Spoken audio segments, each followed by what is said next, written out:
하나님의 말씀인 성경을 함께 들고 주의 말씀은 내 발의 등이요 내 길의 빛이니이다. 아멘.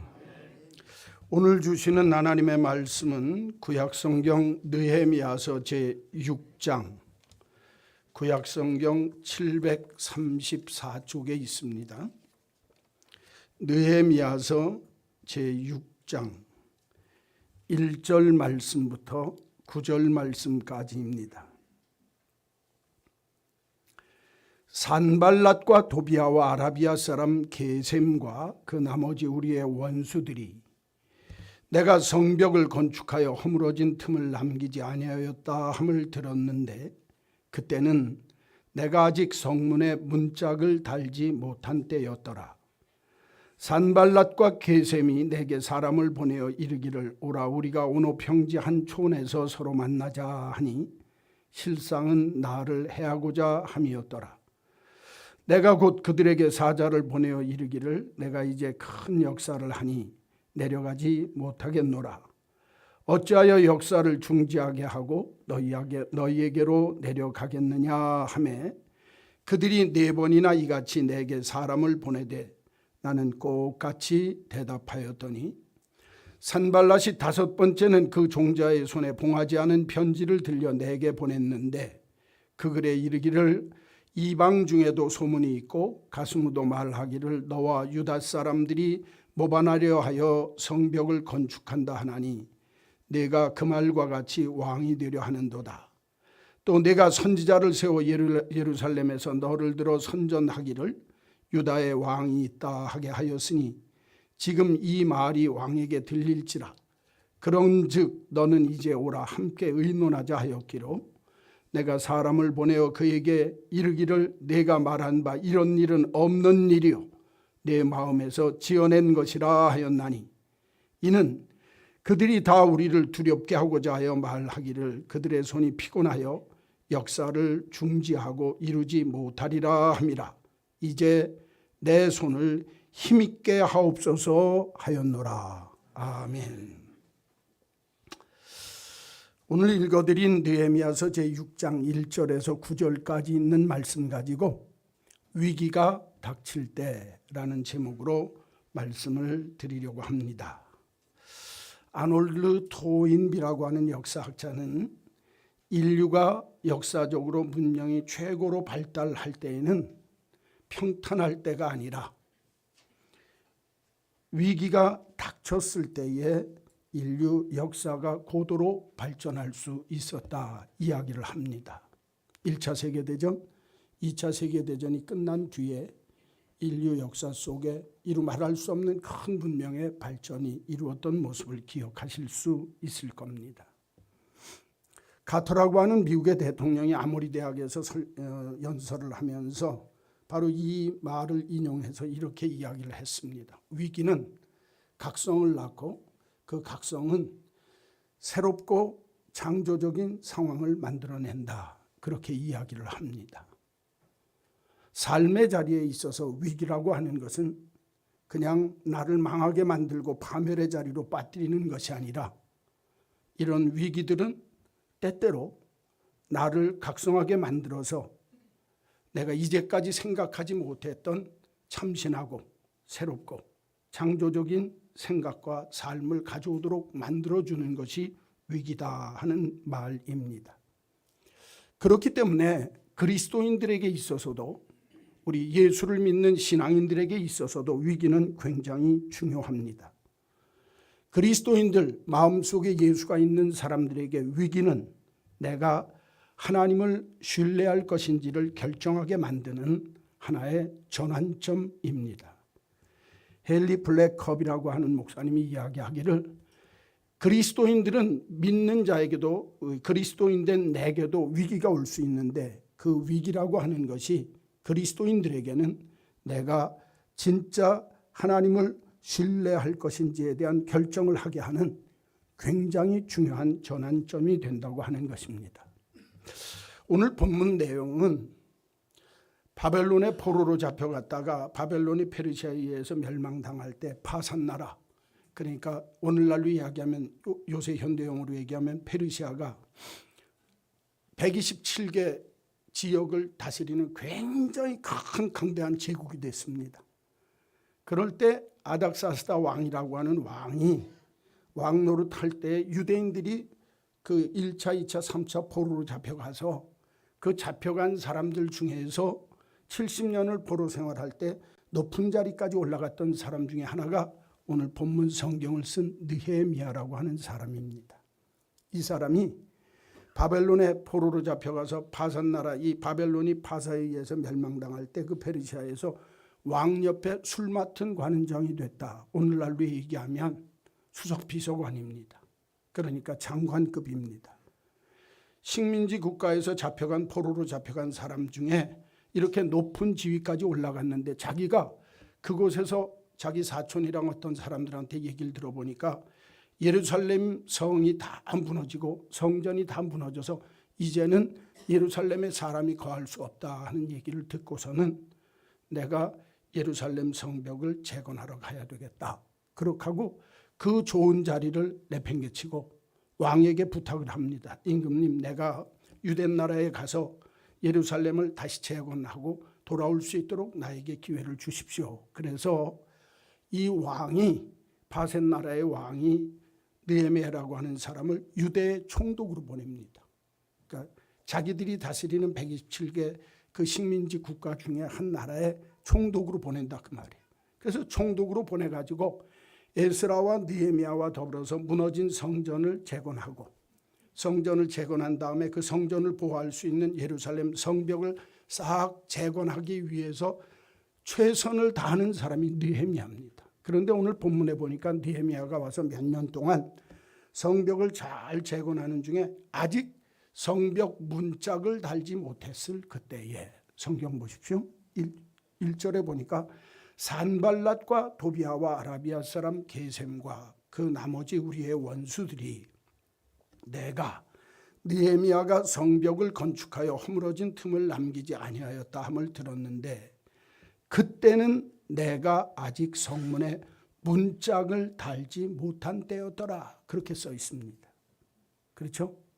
그러니까 성벽을 다 짓고 예루살렘 성을 다 쌓고 이제 문짝을 달려고 하는, 마무리하려고 하는 그때에 이 느헤미야를 시기하는 산발랏과 도비아와 게셈이라고 하는 이 사람들 원수들이 어떻게 해서든지 예루살렘 성벽 문을 달지 못하고 예루살렘 성전을 회파하기 위해서 모함하면서 중상하고 또 협박하면서 별의별 수단을 써서 이 성벽을 짓지 못하게 하려고 하는 위기가 왔다 그 말이에요. 그 위기에 닥쳤을 때 오늘 느헤미야가 어떤 믿음의 모습으로 잘 극복하고 이겨서 하나님께 영광을 돌렸는지에 대한 내용이 오늘 6장 1절에서 9절까지 내용입니다. 그래서 우리의 인생 속에 위기가 닥칠 때 그때 우리들은 내게 주어진 그 상황 속에서 어떻게 느헤미야처럼 이 위기를 잘 이겨 하나님이 기뻐하는 믿음의 모습으로 승리의 삶을 살 것인가 하는 문제를 가지고 함께 은혜를 나누려고 합니다. 오늘 이 본문을 제가 부활절 다음에 택한 이유가 있습니다. 그건 뭐냐면 예수 믿는 사람들은 부활절이 어쩌면 크리스마스보다도 더 큰 명절일 수 있습니다. 교회 안에서는. 그럼 예수님이 날 위해 십자가에 죽으시고 예수님이 날 위해 무덤에서 부활하셨다. 죽음 권세를 이기시고 그리스도인이라고 하는 뜻이 뭐냐면 예수님의 십자가와 부활을 믿는 사람이 그리스도인입니다. 그러면 그리스도인들에게 부활절은 4월 둘째 주나 셋째 주에 명절로 한번 지키고 끝나는 절기가 아니라 그 말이에요. 진짜 그리스도인은 예수님의 부활이 내 삶에 그 신앙이 내 삶의 모습으로 나타나야 그게 진짜 부활 신앙을 가진 사람입니다.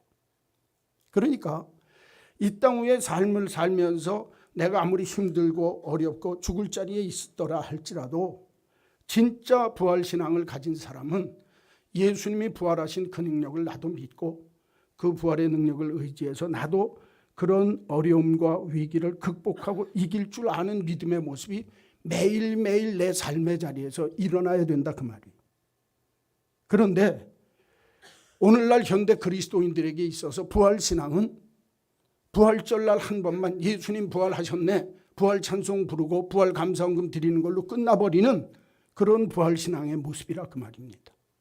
십자가와 부활은 예수 믿는 사람이 죽을 때까지 늘 예수님이 날 위해 십자가에 죽으시고 내 죄를 사하셨을 뿐만 아니라 그분은 죽은 지 사흘 만에 무덤에서 부활하셔서 세상 사망 권세를 이기신 승리하는 주님의 모습이 내가 믿는 예수의 모습이라고 한다면 믿는 믿음의 사람들은 내 삶의 어려움과 위기가 밀어닥칠 때마다 이 부활신앙을 가지고 이길 줄 알아야 된다 그 말이에요. 그래야 진짜 그리스도인의 모습이라 그 말입니다. 신앙이 삶이 되지 않고서는 예수 믿는 것이 의미가 없습니다.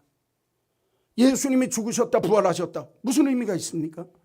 그 부활신앙이 내 삶의 자리에 들어와서 예수님이 죽음 권세를 이기신 것 같이 내 삶에 어떤 위기와 어떤 어려움이 와도 오늘도 나는 예수님이 부활 승리를 하신 것처럼 주의 이름으로 승리하는 삶을 살겠다. 할렐루야. 이 모습이 있어야 진짜 그리스도인이라 그 말이에요. 그러면 오늘 느헤미야라고 하는 사람이 이런 위기가 닥쳐서 어려움을 당할 때 어떻게 했는가? 아까 말씀드렸는데 여러분 사람들에게 위기가 언제 찾아오냐 하면 이번만 잘 넘기면 괜찮겠다. 그때 위기가 찾아옵니다. 사람이 참 묘합니다. 이제 성벽을 다 쌌어요. 마지막 남아있는 일이 뭐냐면 성벽에 문 다는 일입니다. 그렇죠? 그런데 그 문 못 달게 하려고 별의별 위협과 협박과 수단이 다 들어온다 그 말이에요. 이것처럼 우리가 인생을 살 때 어려움과 위기가 언제 찾아오느냐? 이번만 잘 되면 괜찮아. 이번만 하는 그때 위기가 인생 속에 찾아오는 겁니다.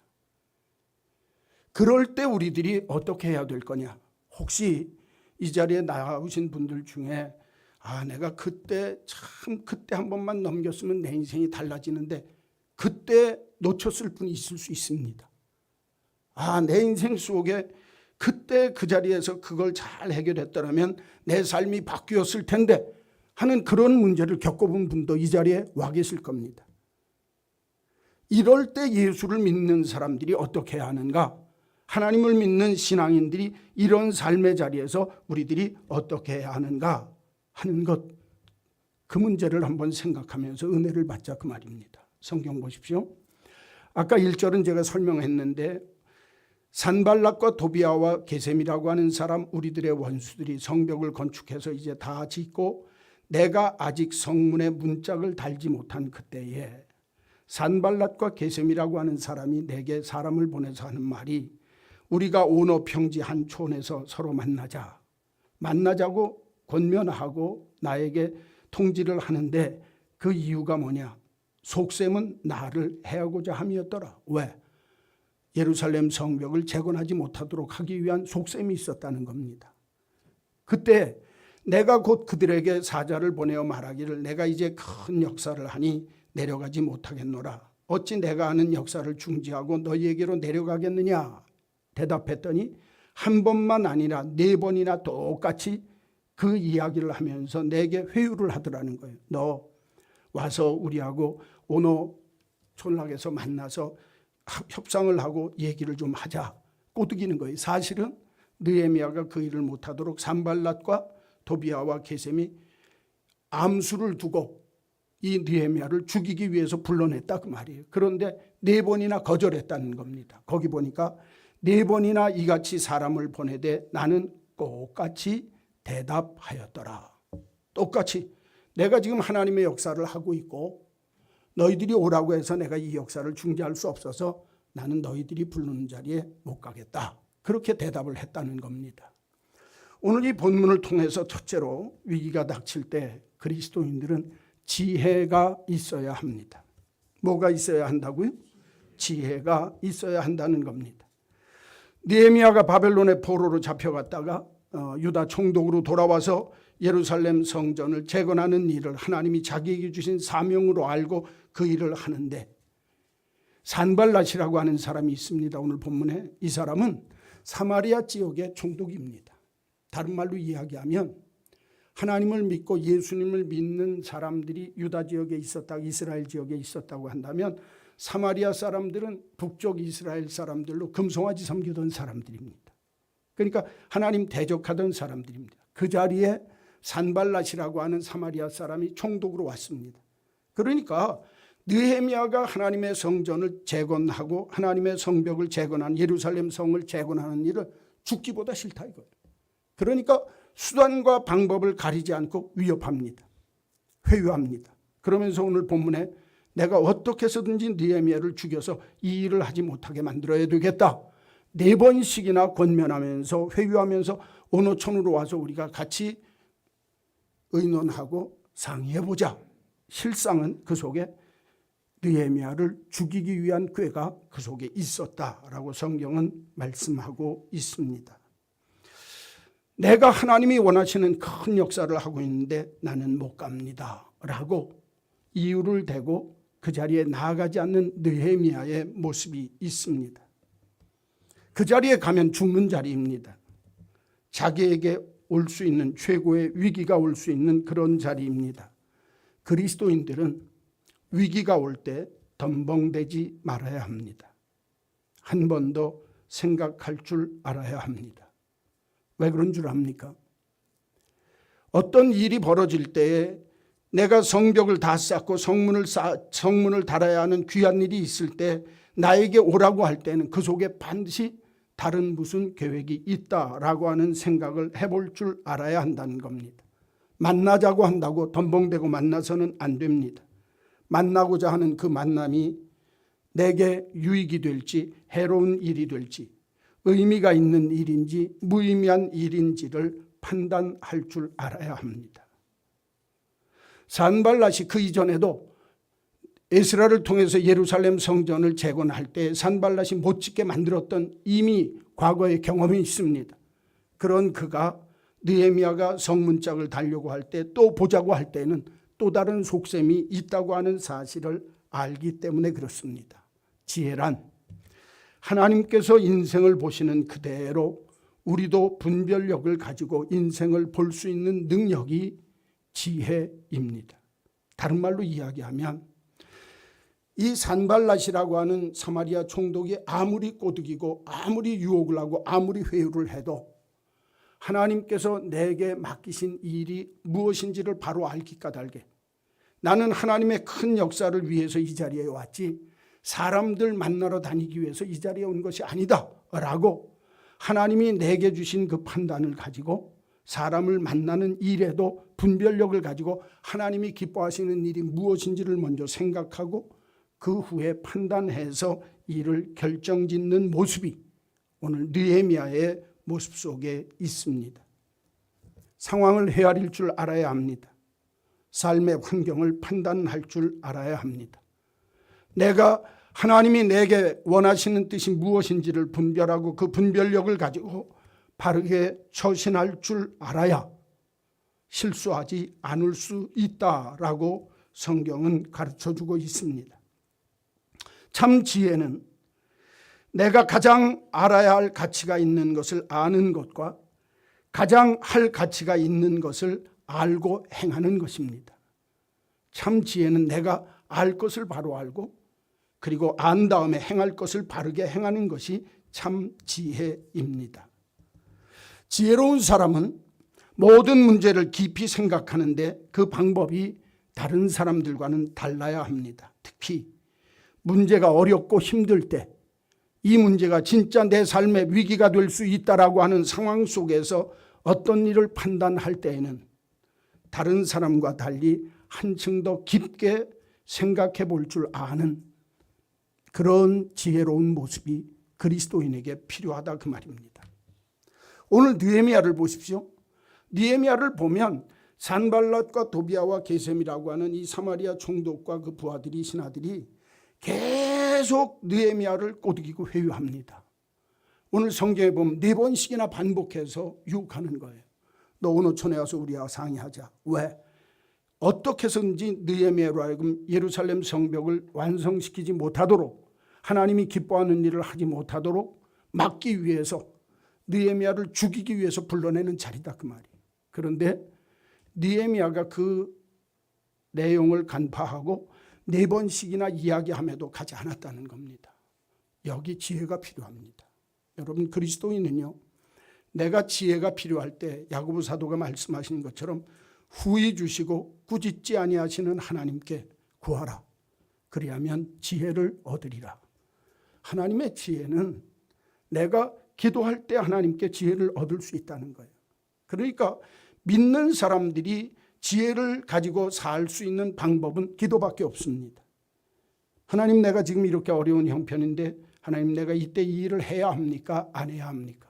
더군다나 이 문제가 내 삶의 절체절명의 굉장히 큰 위기라고 한다면 그때에는 한 번 더 생각하고 한 번 더 기도하고 한 번 더 하나님 앞에서 숙고하고 생각할 줄 아는 지혜로움이 그리스도인에게 있어야 한다는 겁니다.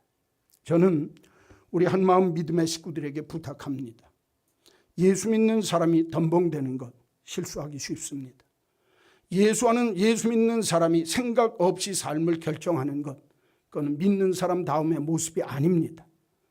내가 그리스도를 믿고 예수 안의 삶을 살고 하나님을 믿는 사람이라고 한다면 내 삶의 자리에 어떤 일들이 벌어질 때 이것이 내 삶에 있어서 어떤 의미를 갖는지, 이 일을 내가 해야 할지 말아야 할지를 한 번 더 기도하고 한 번 더 생각하고 한 번 더 하나님 앞에 지혜를 구해서 주님이 내게 주시는 분별력을 가지고 바르게 판단할 줄 아는 복 있는 그리스도인들이 되시기를 주님의 이름으로 간절히 축원합니다.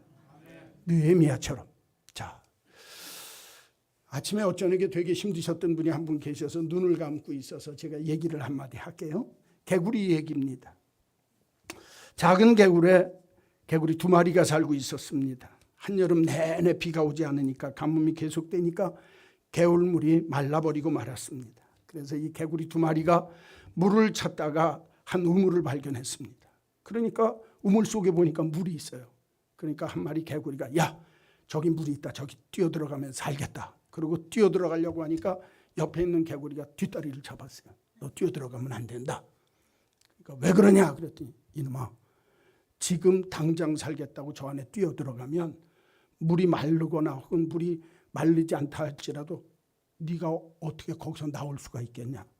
그 다음 한 수를 더 생각해보고 들어가야지. 들어가면 우리 죽는다. 그리고 뒷다리 잡아서 개구리 2마리가 함께 살게 되었더라. 아주 작은 얘기입니다. 그런데 이 내용 속에 숨겨진 뜻이 있어요. 예수를 믿는다는 지혜를 가진 사람들이 개구리만도 못한 인생을 사는 사람이 많다 그 말이에요. 생각 없이 삽니다. 내가 이 땅 위에 삶을 살면서 한 번 더 생각하고 또 다른 그 속에 어떤 의미가 있는지를 생각할 줄 아는 느헤미야처럼 겉으로 보여지는 사건이 아니라 그 속에 숨겨진 의미를 찾을 줄 아는 지혜가 있어야 실수하지 않는데 이런 실수를 한다 그 말이에요. 특별히 언제? 성벽을 다 짓고 성문을 달아야 하는 그 중요한 마지막 때. 여러분, 인생 속에는요, 큰 일이 마무리되기 전에 이 일이 잘 되었으면 좋겠다 하는 그때가 진짜 조심해야 할 때입니다. 이번만 넘기면 내 인생은 달라져. 그때가 위험한 때입니다. 그때가 위기입니다. 그때가 내 원수들이 나를 미혹하고 나를 이끌어서 성문을 달지 못하게 하는 때라고 하는 사실을 알아야 합니다. 이 사실을 알기 위해서는 하나님 앞에 지혜를 구해야 합니다. 4번씩이나 회유하고 협박하면서도 불러내지만 그 속셈을 깨달아 알게 되어지는 지혜가 있기 까닭에 느헤미야는 그 위기를 능히 넘길 수 있었다. 사랑하는 성도 여러분, 믿는 믿음의 사람들은 하나님 앞에 지혜를 구해서 내 삶에 위기가 올 때마다 그 위기를 내 삶의 또 다른 기회로 삼을 줄 아는 복 있는 그리스도인 꼭 되시기를 주님의 이름으로 간절히 축원합니다. 두 번째로 보면 5절에서 8절 말씀입니다. 산발랏 사마리아의 총독이었던 산발랏이 다섯 번째는 그 종자의 손에 봉하지 않은 편지를 들려서 보냅니다. 이번엔 편지를 써서 보냅니다. 그 글에 이르기를 이방 중에도 소문이 있더라. 가스무가 말하기를 너와 유대 사람이 모반을 하려고 성벽을 건축한다 하더라. 그리고 네가 그 말과 같이 왕이 되려고 성벽을 건축한다 하는 말이 들리더라. 또 네가 선지자를 세워서 예루살렘에서 너를 들어 선전하기를 유다의 왕이 있다 하게 하였으니 지금 이 말이 왕에게 들릴지라. 그런즉 너는 이제 오라. 함께 의논하자. 너 안 오면 내가 왕에게 널 고소하고 고발해서 너 모반하겠다고 하는 일을 통해서 널 죽여버리고 말겠다. 협박하는 겁니다. 내가 사람을 보내어 그에게 이르기를 내가 말한 바 이런 일은 없는 일이요 내 마음에서 지어낸 것이라 하였더라. 오늘 본문을 보면 느헤미야가 4번씩이나 산발랏이라고 하는 사마리아 총독이 죽이기 위해서 부르는데도 지혜를 통해서 가지를 않고 답변을 피했다고 말이에요. 그렇죠? 그런데 5번째는 이번에는 회유하고 그 다음에 불러내는 걸로 끝내는 것이 아니라 중상하고 모략을 합니다. 협박을 합니다. 너 예루살렘 성벽 문짝 달고 성벽 만든 다음에 네가 유다 총독인데 유다 왕 되려고 그렇게 하는 거지? 내가 소문 들어보니까 그렇게 하더라. 너 그렇게 하기만 해봐라. 페르시아 왕이 가만둘 것 같으냐? 나도 사마리아 총독으로 이 일은 내가 용납할 수 없어. 협박합니다. 또 하나가 있습니다. 네가 선전하면서 소문내기를 유다의 왕이 있다 하는 말을 지금 사람들에게 돌리고 있는데 이 말은 페르시아 왕한테 금세 들어가. 그러면 너는 앉은 자리에서 죽게 돼 있어. 너 그런 짓 한다고 네가 살 것 같아? 너 이런 일 내가 가서 이야기하지 않을 테니까 너 나한테 나와. 나와서 같이 의논하자.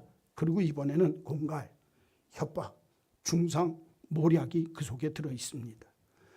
회유하는 데서 그치지 않고 마귀는 우리들의 원수들은 우리가 어려운 일을 당할 때 중상하고 모략하고 강요하고 협박을 합니다. 그런데 그때 이 느헤미야의 대답이 참 가관이에요. 이런 일은 없는 일이고 내 마음에서 지어낸 것이라. 나는 한 번도 그런 마음 먹은 적이 없어.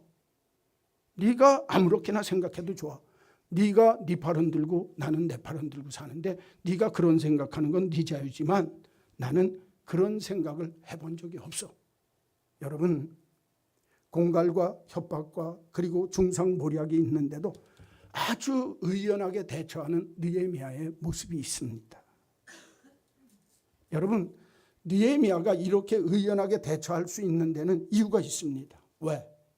내가 이 예루살렘에 온 것은 하나님이 믿는 하나님의 백성들이 사는 성이 바벨론에 의해서 아수르에 의해서 다 무너졌게 된 것, 이거를 세워서 다시 유대인들의 긍지를 세우기 위해서 내가 온 거지 내가 유익을 보기 위해서 온 게 아니야. 그래서 느헤미야는요, 이 페르시아의 왕에게 얘기를 하면서 뭐라고, 내가 왕이 손을 안 놔주는 거예요. 느헤미야를 너무 신뢰하니까. 술 맡은 관원장으로 자기 옆에 비서실장 같이 쓰는 사람인데 놔주겠습니까?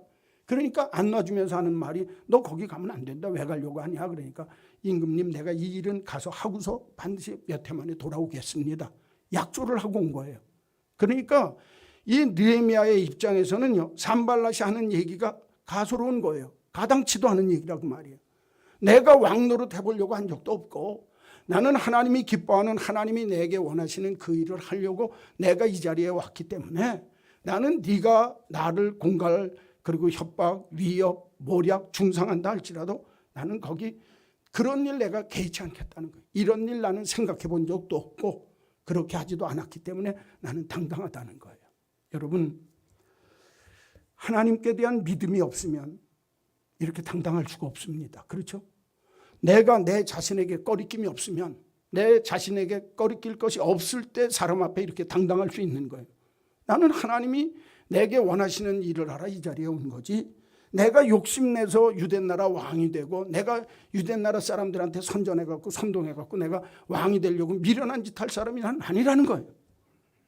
너무너무 주변에서 중상과 모략이 들어오고 협박이 들어오고 공갈이 들어와도 당당하게 의연하게 대처하고 있다 그 말이에요. 그렇죠? 여러분, 그리스도인은 신앙이 삶이 돼야 되는 거예요. 제가 이 강단에서 매일 지금 7년, 5년, 6년째 계속 얘기하는 게 뭐냐? 신앙은 뭐냐? 삶이 돼야 돼요. 신앙은 머리를 믿는 게 아니에요. 신앙은 내가 갖고 있는 그 믿음을 내 삶의 모습 속에 보여줘야 하는 거예요. 내가 이렇게 믿으니까 너희들이 무슨 소리를 해도 나는 그것과는 상관없는 사람이다. 당당한 거예요. 의연하게 대처할 수가 있습니다. 그래서 그리스도인들은요, 예수를 믿는 사람 다움, 크리스천 다움이 있어야 돼요. 이게 품격입니다. 예수 믿는 사람이 믿는 사람 다움을 잃어버리는 순간에, 그 순간에 그리스도인들은요, 집사는 잡사가 되는 거예요. 장로는 징그러운 노인네가 되는 거예요. 징노가 됩니다. 목사는 먹사가 되는 겁니다. 내가 믿는 사람으로 믿는 자의 품격을 지킬 줄 알아야 돼요. 아무리 별의별 소리가 들어와도 나는 믿음 안에서 하나님이 원하는 일을 하기 때문에 너희들이 무슨 소리를 해도 나는 상관없다. 내가 가진 하나님께 대한 믿음이 있으므로 의연하게 그리고 담대하게 내 삶에 부닥쳐지는 상황을 대처할 수 있어야 합니다. 여러분, 태풍이 불 때 큰 나무는 가재니만 흔들립니다. 그러나 작은 나무는 뿌리째 날아가는 거예요. 내 삶의 위기가 닥치고 내 삶의 어려움이 올 때가 진짜 내 안에 믿음이 있는지 없는지를 시험하는 때라 그 말이에요. 쉐렌 키에르케고르라고 하는 사람이 이런 얘기를 했습니다. 자기가 어렸을 때 자기 경험이에요. 아버지 앞에서 아버지가 수영장에 데리고 왔는데 자기가 수영을 하는데 그때 수영을 못할 때라는 거예요. 그런데 한 발을 땅바닥에 그 수영장 바닥에다 대놓고 수영을 하면서 아버지 나 좀 봐요, 나 좀 봐요, 나 떴어요 그래요. 진짜로 뜬 거예요, 못 뜬 거예요? 믿음 생활하는 사람이 그렇게 하는 사람이 있다는 거예요. 내가 뜨지도 못하고 뜬 것처럼 뜬 척하면서 믿음 생활하는 사람이 있다는 거예요. 여러분, 그런 사람은 언제 검증되는 줄 압니까? 위기가 오고 어려움이 왔을 때 내가 믿음 없으면 들통나게 돼 있다 그 말이에요. 그러면서 쉐렌 키에르케고르가 이렇게 얘기합니다. 나는 하나님을 믿는다, 나는 믿음이 있다고 말하지만 한 발로 땅을 짚고 물에 떠 있는 척 하는 것은 아닙니까? 라고 그리스도인들에게 묻고 있습니다. 내가 수영할 줄도 모르고 물 위에 떠 있지도 않으면서 한 발은 땅바닥에다 발을 디디고 헤엄치는 척하면서 나 좀 봐요, 내가 떴어요, 수영해요. 믿는 사람이 그런 모습으로 믿는 사람이 많다는 겁니다. 이거 가짜백입니다. 예수는요, 진짜로 믿어야 돼요. 내게 위기가 오고 태풍이 몰아칠 때 내 뿌리가 흔들리지 아니하고 꿋꿋하게 견디고 버틸 수 있는 믿음이 있어야 내 삶의 위기를 의연하게, 당당하게, 담대하게 오늘 느헤미야처럼 너희들이 그런 말을 해도 나는 아무 상관이 없다. 자신이 떳떳하니까, 사실이 아니니까 매사에 당당할 수 있습니다. 위기가 올 때 사람들에게는요, 말을 통해서 위기를 조장하는 사람들이 있습니다. 쓸데없는 말, 헐뜯는 말, 단점과 약점을 들추어내면서 오늘 산발라처럼, 그렇죠? 야, 너 그딴 짓 하지? 너 그건 너 인생 망하는 거야. 여러분, 사람 말이요, 얼마나 무서운 줄 알아야 합니다. 한 사람에게 중상하고 모략하는 말, 한 사람을 협박하고 겁을 주는 말, 이 산발랏의 말이 사람들에게 가져다주는 두려움이 얼마나 큰 줄을 알아야 돼요. 그래서 사람은 말 조심해야 합니다. 오늘 산발랏이 느헤미야를 막 공갈로 위협하고 중상하고 모략하면서 협박하는 장면이 오늘 본문입니다. 이럴 때 믿음 가진 이 사람이 딱 버티고 하나님께서 날 보내셨을 때 이유가 있으니까 이 위기, 이 고난 속엔 반드시 하나님의 뜻이 있다. 쉴라 크랙이라고 하는 분이 이런 이야기를 합니다. 우리가 어떤 고난과 위기에 처하든지 하나님은 우리를 사랑하신다. 하나님은 한 번도 우리를 버리지 않으셨고 앞으로도 결코 버리지 아니하시리라. 할렐루야. 이 믿음이 있어야 돼요. 예수 믿는 사람은 이 믿음이 있으면 위기가 올 때 이길 수 있다는 거예요. 의연하게 느헤미야처럼 담담하게 그리고 담대하게 너희들 그런 말 하는 건 그건 니네들 말이지 나는 상관없다. 저는요 우리 예수 믿는 믿음의 사람들이 이런 품격과 태도가 있었으면 좋겠습니다. 여러분들이 이런 태도와 삶의 모습이 있어야 한다 그 말이에요. 내 삶의 자리에 위기가 오는데 그 공갈과 협박과 중상과 모략이 올 때 정말 작은 나무가지처럼 뿌리채 흔들리는 게 아니라 내 믿음은 이런 위기 때 하나님이 나와 함께 하심을 보여줄 수 있는 좋은 찬스라고 생각하고 오히려 믿음 위에 서서 담대하게 그 일들을 의연하게 대처할 줄 아는 이런 당당한 그리스도인의 모습, 느헤미야와 같은 이 모습이 저와 여러분의 모습이 되기를 주의 이름으로 간절히 축원합니다. 자, 첫째는 지혜가 있어야 합니다. 두 번째는 의연하게 대처해야 하는데 믿음의 문제예요. 주님을 믿는, 하나님을 믿는 온전한 믿음이 있어야 의연하게 대처할 수 있습니다. 세 번째, 마지막 9절입니다. 내가 말한 바 이런 일은 없는 일이요 내 마음에서 지어낸 것이라 답을 하고, 그러니까 9절에 이는 그들이 다 나를 뭐하게 하고자 하여 두렵게 하고자 하여 말하기를 그들의 손이 피곤하여 역사를 중지하고 이루지 못하리라 함이라. 이건 하나님이 원하시는 예루살렘 성, 그 성을 재건하는 이 일을 못하게 하기 위해서 나를 피곤하게 만들고 두려워하게 만들기 위해서 이런 짓을 한 까닭이라. 이제 내 손을 힘있게 하옵소서. 너무너무 중요한 단어예요. 거기 여러분 어쩌면 이 느헤미야서 6장의 제일 중요한 구절이 이제 내 손을 힘있게 하옵소서. 할렐루야. 느헤미야는요 내가 내 힘 갖고는 못한다는 거예요. 내 손으로는 그 일을 못 이룬다는 걸 알았어요.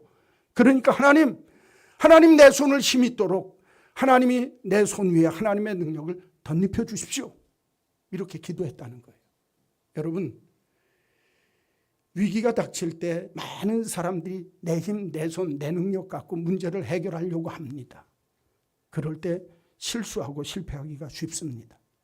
성경은 믿는 사람들은 이런 위기가 닥칠 때 내 손, 내 능력, 내 재주만을 의지하는 게 아니라 하나님의 능력을 덧입을 줄 알아야 한다. 성경은 말씀하고 있습니다. 느헤미야가 그런 상황이 벌어졌을 때, 자 여기 좀 보십시오. 사람들이 중상하고 모략하고 협박합니다. 산발락과 도비아와 게셈이. 그런데 그때 느헤미야가 하는 말이 뭐예요? 저 사람들이 나를 두렵게 해서 인생을 피곤하게 만들고 인생을 피곤하게 만들어서 하나님의 일을 하지 못하도록, 성전을 재건하는 일을 못하도록 하려고 저 사람들이 내게 이렇게 하는 거다. 여러분 우리의 대적 원수 마귀는요 믿는 사람들의 마음속에 위기가 닥칠 때 두려움이라고 하는 무기를 씁니다. 두 번째는 피곤함이라고 하는 무기를 씁니다. 인생을 살면서 두렵게 만들고 삶을 살면서 피곤하게 해서 낙담하게 만듭니다. 이 두 가지 무기가 마귀들, 우리의 대적 원수들이 위기를 당할 때 우리를 무너뜨리기 위한 마귀의 술책입니다. 겁을 먹게 합니다. 용기를 꺾습니다. 지치게 만듭니다. 제풀에 꺾어지게 만드는 것이 마귀의 술책입니다. 두려움과 피곤함. 왜? 포기하게 하려고. 왜? 하나님의 역사, 하나님의 뜻을 이루지 못하게 하도록 마귀가 사용하는 최고의 술책이 바로 이것입니다. 이러한 때에 성도들이 갖고 있는 무기는 기도입니다. 아까도 말씀드렸지만 기도하는 겁니다. 하나님이요, 이제 내 손을 힘있게 해 주옵소서. 내 힘 갖고는 안 됩니다. 하나님의 능력을 덧입고 하나님의 손이 내 손을 붙들고 이 뜻을 이루어 주시기를 소원합니다. 할렐루야. 시편 46편에 보면 이런 다윗의 고백이 있습니다. 하나님은 우리의 피난처요 힘이시요 환난 중에 만날 큰 도움이시라. 그러므로 땅이 변하든지 산이 흔들려 바다에 빠지든지 바닷물이 흉용하여 뛰놀든지 그것이 넘침으로 산이 요동한다 할지라도 우리는 두려워하지 아니하리로다. 할렐루야. 하나님이 내 피난처, 하나님이 내 힘, 하나님이 내 손을 잡아주시는 능력의 손으로 나를 덧입혀 주시면 나는 이 모든 어려움을 이길 수 있나이다. 할렐루야. 많은 믿음의 사람들은 이렇게 외칩니다. 하나님이여, 내 기도를 들으시고 이 모든 저희의 환난에서 나를 건져주옵소서. 이렇게 기도한 하나님의 백성들마다 승리 또 승리했다고 성경은 기록하고 있습니다. 내가 하나님을 의지하였은즉 두려워하지 아니하리니 사람이 내게 어찌하리요. 내가 하나님을 의지하였은즉 두려워하지 아니하리니 사람이 내게 어찌하리요. 산발랏, 게셈, 도비야, 네가 나한테 어찌할 수 있겠느냐. 내가 하나님을 의지하고 있는데. 그러면서 하나님께 기도하는 겁니다. 하나님이요, 내 손에만 맡기지 마시고 내 손 위에 하나님의 손이 덧입혀 주셔서 하나님의 능력으로 나를 붙들어 주옵소서. 기도는 내 인생의 영향력에서 벗어나서 하나님의 영향권 안에 들어가게 만드는 것이 기도입니다. 사랑하는 성도 여러분, 저는 오늘 이 본문을 통해서 느헤미야를 통해서 하나님이 우리에게 주시는 주의 음성이 있습니다.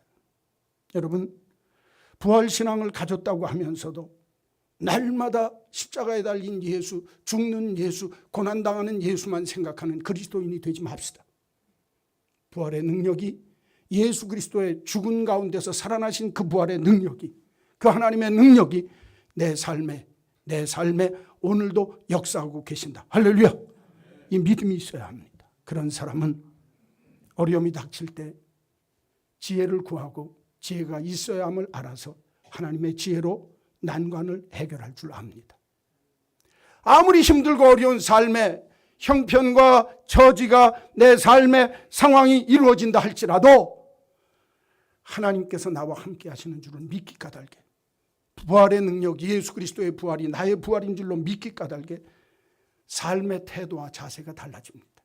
의연하게, 담대하게, 당당하게 하나님이 나를 지켜주실 줄로 믿으니까, 이 위기는 하나님이 내 믿음을 검증하는 하나님의 시험, 나를 검증하는, 내 믿음을 검증하는 하나님의 시험이로구나 알고 담대하게 당당하게 설 수 있습니다. 그리고 내 힘 의지하지 아니하고 하나님이여, 내 마음속에 두려움이 오고 내가 지쳐서 넘어지도록 만들기를 원하는 저들, 하나님 내 손에 힘 있도록 하나님의 능력이 덧입혀 주셔서 이길 수 있게 하옵소서. 하나님의 능력을 덧입으면 능히 이기게 되는 역사가 일어나게 될 줄로 믿습니다. 이 은혜가 저와 여러분에게 있기를 간절히 소원합니다. 부활하신 그 주님의 능력의 삶의 모습이 오늘 내 삶의 자리에 있어서 위기와 어려움이 닥칠 때마다 이 말씀을 기억하시면서 승리 또 승리하는 여러분 되시기를 주님의 이름으로 간절히 축원합니다. 거룩하신 하나님,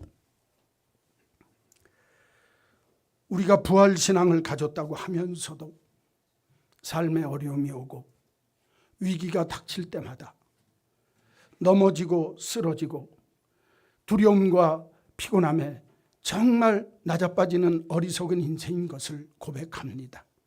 그러나 느헤미야처럼 힘들고 어려운 위기의 순간에 하나님께 지혜를 구하여 지혜를 통해서 위기를 극복하게 하시고, 아무리 큰 공갈과 협박과 두려움과 중상과 모략이 내게 밀려온다 할지라도 하나님을 믿는 믿음으로 의연하게 당당하게 담대한 삶의 태도로 능히 이길 줄 아는 신앙인들이 되게 하여 주옵소서. 내 손만 내 힘만 의지하면 정말 실패할 수밖에 없고 넘어질 수밖에 없지만 이제 내 손을 힘있게 하옵소서.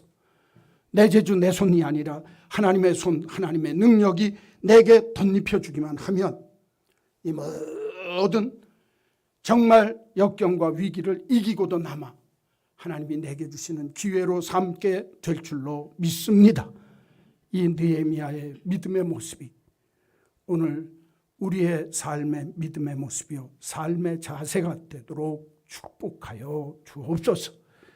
예수님의 이름으로 기도하옵나이다. 아멘. 찬송 215장 1절과 3절 부르시면서 봉헌하겠습니다.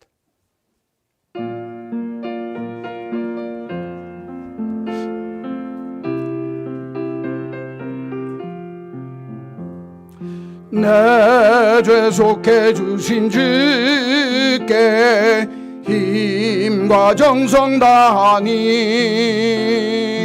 나의 온갖 언행 심사 주를 위한 것일세. 내게 있는 모든 것을 주를 위해 바치리. 내게 있는 모든 것을 주를 위해 바치리. 내가 손을 바라보니 나의 영혼 밝아져. 십자가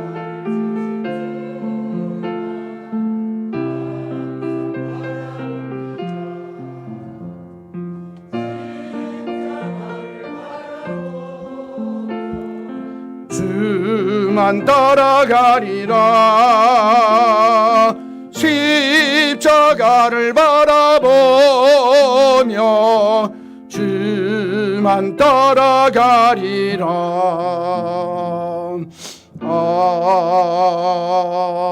아멘.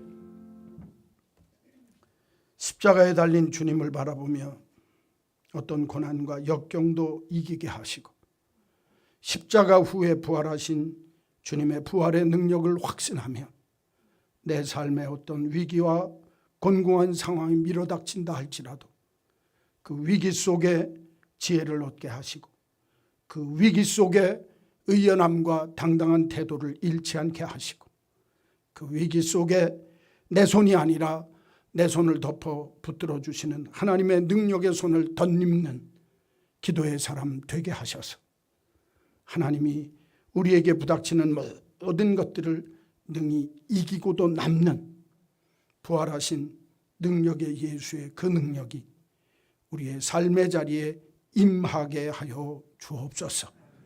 오늘도 이 믿음 가지고 세상에서 살다가 주님 앞에 나오며 주님 사랑합니다 고백하며 정직한 11조 찾아서 드리는 감사의 예물 정성 다하는 주일 헌금을 기쁨으로 주님 앞에 드립니다. 이 믿음의 고백을 주님이 기뻐 받으시고 저들의 삶의 자리에 부활하신 주님의 생명의 능력이, 부활하신 주님의 생명의 권세가, 부활하신 주님의 생명의 그 큰 힘이 자리자리마다 차고 넘치게 하여 주옵소서. 그래서 하나님의 선하심을 맛보아하는 자 되게 하시고 어렵고 힘든 자리에 주께 피함으로 주께서 건지시며 복되게 하시는 귀한 역사 체험하며 사는 복 있는 주의 종들 되게 하여 주옵소서. 젊은 사자가 궁핍하여 줄일 때라도 여호와를 찾는 자는 모든 좋은 것에 부족함이 없으리로다 말씀하신 그 말씀대로 우리의 삶의 자리에 모든 좋은 것에 부족함이 없는 하나님의 은혜가, 하나님의 능력이, 하나님의 평강과 축복이 임하게 하여 주옵소서. 믿습니다. 예수님의 이름으로 기도하옵나이다. 아멘. 우리 구주 예수 그리스도의 크신 은혜와